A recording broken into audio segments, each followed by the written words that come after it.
So now you can start again. Yeah, welcome to my channel, Mr. Yossi Kron, the Managing Director, Israel Foreign Workers. I'm here to ask you the questions that immigrants from different countries that they don't have opportunity to ask. And a lot of immigrants, they have a problem. They have a child in Israel. They don't know how to go about it. And at the end of the day, they are deported back to their countries. And a whole lot of things, the salary, the idea of what people need to do when they are at workplace, if they have a problem. So that is why I'm here. Welcome to my channel. My name is Solomon Okereke. Please tell the people who is Yossi. Solomon, my name is Yossi, and I appreciate so much that you come, because we have so many customers that are African, that they come and they ask us questions and they want to know the laws. They want to understand what is their opportunities that they can do. Some of them are here many years. Some of them just came. They come here as volunteers or they come here as tourists, but they really come here because they have no opportunity to live in their countries. They come from very poor countries, from very hard slavery and places where they're undernourished. They cannot take care of their own family. They cannot take care of their kids. And they come over here and it's like a runaway. They want to try to get into the system over here. Yeah. And they want to make an asylum. Yeah. Asylum for African people, it's a process. Yeah. They need to fill up the papers to immediately to request asylum in the first year when they come. This is in 1951, there was a declaration of new rules from the UN that said if anybody comes to your country and they have a threat on their life, either ethnic or religious or military threat on their life, so they can come and request asylum in every country that's connected to the UN. This is why Israel has also asylum laws, but the asylum laws are very specific. Israel is not here to grant people asylum just because they come from a place that has poverty. It's very hard, because if so, Israel's a very small country. Yes. And many people will come here and there will be a big problem. Yes, so also the sovereignty of Israel is in stake if there is too many people are coming. People come here, they have relations, they get married, they have children, and they think that the children is going to grant them more sovereignty in Israel, to get visa, to get that. It's a very complicated issues. This is issues that are being fought in court on a daily basis. And they need to know, if you have a kid in Israel, it doesn't mean that this kid is going to grant you visa. No. This kid, he's not granting you visa. It's not possible. People that get visa in the end, which it means they get Teudat Zehut, they get to be citizens of Israel, it's only people that come from countries like Sudan. Those are the only people. All the rest of the people, they're getting a temporary asylum. Temporary asylum. Yossi, I will come to those questions that I want to ask. Right. I'm answering them already now, but I want to make it clear to my viewers that, okay, now, first of all, if my viewers, they know now when they come to Israel, they know how to go get their asylum papers. Now, the first thing is, when you are granted appeal, what is the first thing you do when somebody is granted appeal? I know. What do you mean when his interview is rejected? When his paper is rejected? When he has spent maybe 4 or 5 years, and they send him a letter from the RSD. Yes, and say, okay, you have to come for interview. What is the first thing you think that kind of person should do? First of all, he needs to go, must go. He cannot ignore it. The government tells you come for, we're stopping your blue paper visa work. Yeah. It's not even work, but it's a blue paper. Yeah. They're stopping your blue paper. You need to go to an interview. Sometimes in the interview, after the interview, they grant you a paper. They say that your interview was rejected. Yes. And you need to appeal, and you have an opportunity within 30 days to appeal. Yes. If you don't come within those 30 days to appeal, it's not good, but still you can make a request to appeal on this. Okay. Okay, but brothers and sisters, this is very, very important. If your blue paper is taken away and you're requesting to go to an interview, go to the interview, follow the process. Because in the end of the day, if you don't follow the process, you're gonna need to hide, and when they catch you, it won't be comfortable. They know where everybody is. Israel is a very smart country. Yeah. If people think that they're playing games with the government and it will be possible to bypass laws or to buy visa from somebody or to take fake documents and walk around, everything is temporary. You need to know. It's very important to appeal and to go to take a lawyer, the lawyer that likes to help people like you, foreign workers, people that have asylum, and he looks into the details of the case and he tells the judge, this is the case. And today the judges are more lenient towards helping the people. Okay. So follow the rules, follow the lines. Okay, now you see, when they give you appeal, you go to RSD for the first appeal, then they reject the appeal, then you go to court of appeal, they reject you, you go to high court, right? If they reject you in the high court, is there any other court that you can still go to for your appeal? You know, in the end of the day, people need to understand, the only time that you get to be in Israel is the time that you can go up to the highest way to appeal. In the end, there is a final judge who will tell you, you have 7 days to leave the country and you need to go. And if you don't go, you will go some other way, in a shame way.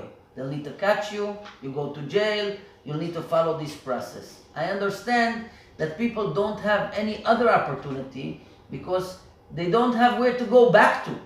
And it's very hard for them to accept that after 7 years or 10 years or 15 years that they're here, suddenly they need to go back when they establish good friendships, they establish the way to create good salary, but they need to know something. Israel is a democratic country, and they need to thank Israel for giving them the opportunity that they can appeal and they can go to court and buy more time and meanwhile work and meanwhile make some money.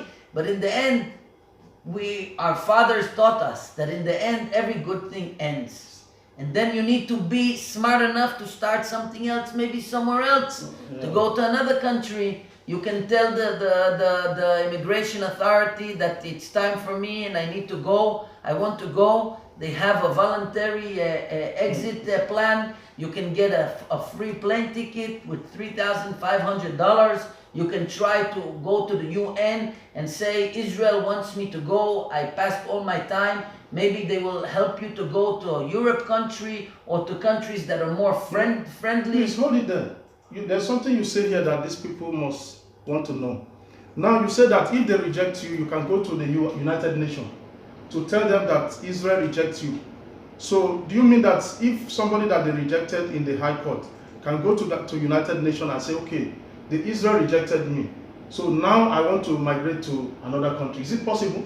I never tried it, but I heard that it's possible, and I heard it's something that needs to be checked into, but there's no problem of a person going to the United Nations, approaching them and trying this, because you guys are coming from poor countries. There is certain countries that have a certain law that they need to accept you.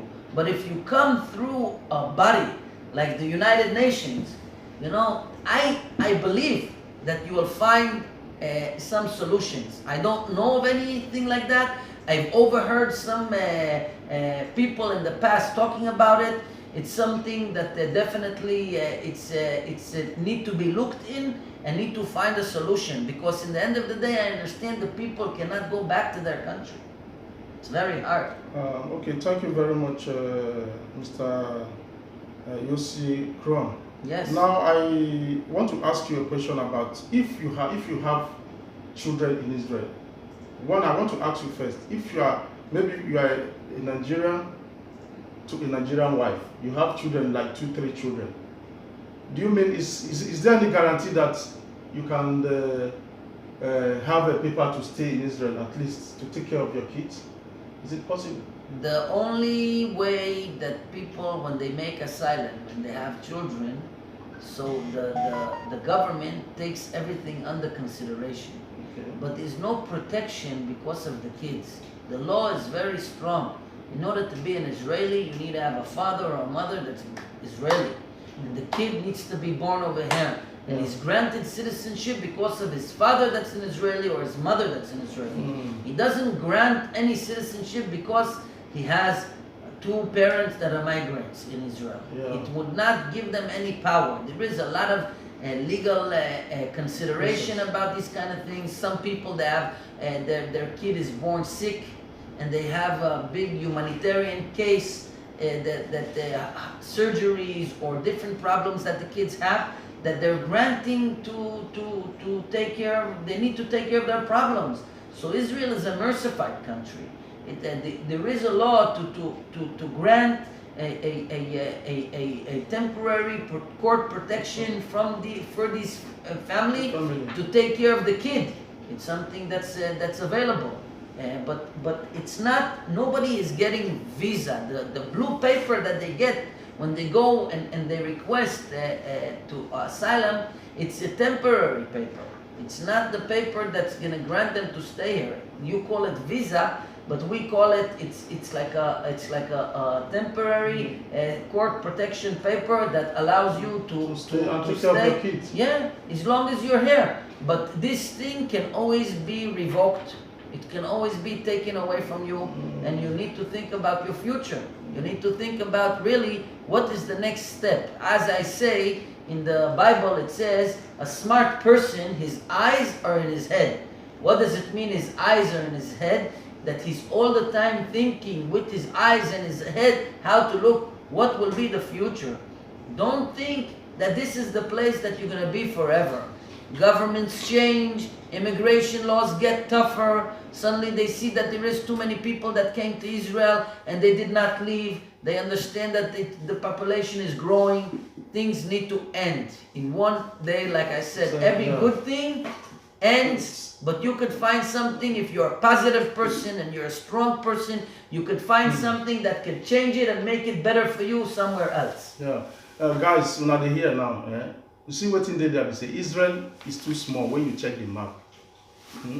So I want everybody when we say, we come from, whether you're from Ghana, Nigeria, Senegal or whatever, if you come to this country, the few years that you have to use in this country, be smart. This is not the destination where you will say that you are like in Europe or America that you have to get your paper. Here it is difficult. Everybody knows that. But you have to be smart. That is what exactly is explaining to us now.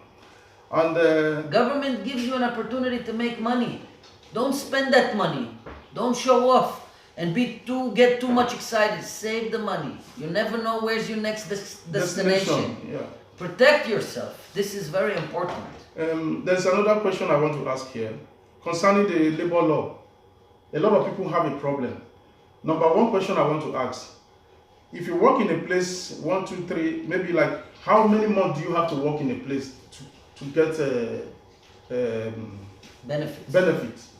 So I'll tell you, labor law in Israel is very, very strong, and it protects the weak people. Who's the weak people? The workers.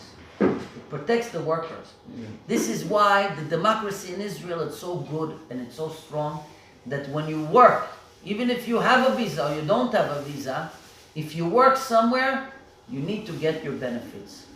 What's very important is, like you asked me, when does the benefit start?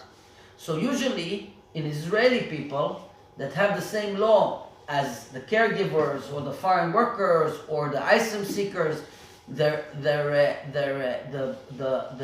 benefits start after 6 months. But it all depends. What kind of benefits start after 6 months? For caregivers, it starts from the first day that they start working, and we have a win in court about that. There is an argument.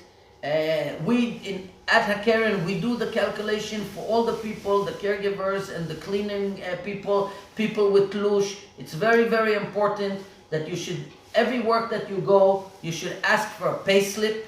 Don't take some cash. and some pay slip. It's not good for you because you get hurt from the pension and the benefits in the future. You should tell your employer, I want to get only pay slip. This is what I want to get, and monitor your hours. It's very important. You monitor your overtime, you monitor the Shabbat time, everything needs to be registered also by you. Because if one day there is a dispute between you and the employer, and you have proof when you started working and when you finish working, the employers, they cut the hours, but you are strong. You have the hours. You need to keep documentation. It's very, very important to keep documents. Every document, you make a little file in the house, you put the papers there, they don't need to be in your pocket, you don't need to carry them in your bag, you need to put them in a safe place, you can take a picture and upload it to email. You need to put these documents are granting you money in the end. It's so important. I'm telling also people all the time, you know, you're sleeping in a small room, everybody has a little place to put his head down at the end of the day. Yeah. But what's important, it's important. The same way it's important for you to have a place to put your head, it's important for you to protect your paperwork. Yes. Now I want to ask you now, concerning this labor law, we're still talking about when they don't give you insurance. What is the risk of your employees not giving you an insurance? It's not legal for the employer not to give you insurance. The employer needs to pay for you bituach laumi. He needs to give you insurance. He needs to protect you. Because if you get hurt at work or something happens to you in the work, somebody needs to take responsibility. And if he doesn't make insurance, he can get, he's open for lawsuits. He's open for many, many things. So I have somebody right now. Next month he's going to make her 1 year. He's working with a company and they didn't give her insurance. Did she pay for the insurance for herself? Did she make medical insurance? Or They she told never her had? they don't give her. No. The best thing is not to fight with them, but to go over to the people and to tell them, listen, it's by law, you need to give me insurance. If they refuse, she can make her own insurance. She can pay. Keep the slips that you paid. Then, in the end, when you finish working and you make the final calculation, most probably they're cheating you on something else also. So we will catch them on everything, and then we will bring the lawyer a full case with the medical insurance, what you paid, and they will need to give you back their share of the medical insurance. Usually, the employer and the employee, they share 50-50 of the cost. It's about 100 and 250 a month with the employer. It's 125 each one needs to pay. So this money, 125 for 1 year, it's close to 1,500 shekel for each person. It's a lot of money. Yeah, guys, you guys have heard it now that if your employer refuse to give you insurance, if you go and do insurance on your own, at the end of the day, when you finish working, maybe after 1 year, 2 years or whatever, you have to provide. They have to give you back, refund you. And if you don't have insurance and you are going to the chemist to buy drugs, you have to keep your receipt. Make sure your receipt is intact. This is what you are going to use to win the case. Thank you very much for this interview. I hope a lot of people have learned 1 or 2 things from this. Thank you very much. I would like to say to the people in the channel that if you have any questions, you can call Solomon direct. We have a good relationship. Solomon is a friend. He's a good man, and he really has the heart of the people. Join his page and YouTube. Subscribe to it because he has a mission. He's going around Israel now, and he's going to make good interviews with people, and he's going to find the correct information to bring you, to make you people strong. Because in the end of the day, you need to know that the law is here to protect you, and the labor law is here to grant you the correct money. We have great success in collecting money for employers. Millions of shekels we have fighting with different groups, different people, and different cleaning companies and all that. And we have success because labor law is strong. Solomon, thank you very much. Thank you. Please tell them where your office is. My office is in Tachana Merkazit in Tel Aviv. And we have 5 lawyers in the office. We're working with a law firm that's called Obus Burla and Company. It's a team of lawyers, 5 lawyers, 3 lawyers that are great in immigration for all the sectors, for Indians, for Sri Lanka, for Nepali, for Africans, for everybody, all the asylum seekers. They know all the ways how to fight for them. A lot of lawyers, they don't like to fight for every little step of the way, and certain things, let's say when they need to go to put the deposit in Ben Gurion, so the judge says 10,000 shekel or 5,000 shekel, my lawyers that work with us with the Karen appeal on that, and we get very low deposits, 2,000 shekel deposits. And many people are paying 5 and 10,000 shekel, but they don't tell the lawyer, fight for me stronger. Yeah. You mentioned something now that I'm supposed to ask. You know, when you want to go to the appeal court, they ask you to make a deposit at the airport, right? Yeah. Some people, they pay 5,000, they pay 10,000. The reason that they pay 5,000 and 10,000 is because their lawyer is not appealing on that decision. If the lawyer is appealing on that decision, and he will say these people are poor people, they don't have money, the lawyer needs to offer 2,000 shekel, and they don't do that. Oh my God, you're right. A lot of people are paying a lot of money. All the people that come to a Karen to appeal on the refugee visa don't pay more than 3,000 shekel maximum. Guys, this is very, very important now. That money they collect at the airport, 5,000, 10,000, 7,000, 8,000. Now this is the right place for you to come, because they can appeal for you to pay 3,000. 2,000, 2,500, when they give you 10,000, 7,000, and you go to pay it, they are not appealing. Other lawyers are not appealing. So, guys, this is the right place you should come. Leave a comment on my box. I will drop my email. In fact, can you tell them your email? My email is yk@hakeren, HAKEREN.org. And you can look it on my Facebook page also. Yeah. Join us. We are here in the central bus station, in the prime location, 10 a.m. to 6 p.m. We're here to service you, to make you stronger people, to put your mind in the direction. If you are depressed, something's bothering you at work, the employer is not talking to you correctly, you're confused, should you stay, should you leave, what to do, come to me. This is free. I don't need money for that. If God gave me the opportunity that you can watch my video and I made you a little bit stronger, I win. Because you know what? Not everything is about money. But when needs to pay for a process, when you need to do something, the payment will be accordingly. The payment will be a fair payment. The lawyers will take from you a fair fee. We know that there is many lawyers, they're charging $5,000 and they're charging a lot of money. We study the market. We know that when we tell people what to pay, it's the fair price to pay. And we stand on it that the work should be done correctly and to make the people strong. And this is what's important. Thank you very much. Thank you very much. God bless you. God bless you, sir. God bless you. Yeah, thank you guys for watching. And don't forget to subscribe to my channel. And this is a good one. And by next week, let me say December, I'm planning to go to Bethlehem. Bethlehem is where the Christmas is well celebrated. So, ladies and gentlemen, I'm going to be in Bethlehem. I'm going to be in Rockefeller Museum, where you see all those old ancient things right in this country. You want to see the corpse, you know, when they say mummy, that body, when we say don't this since many years, where they see for desert of Jerusalem.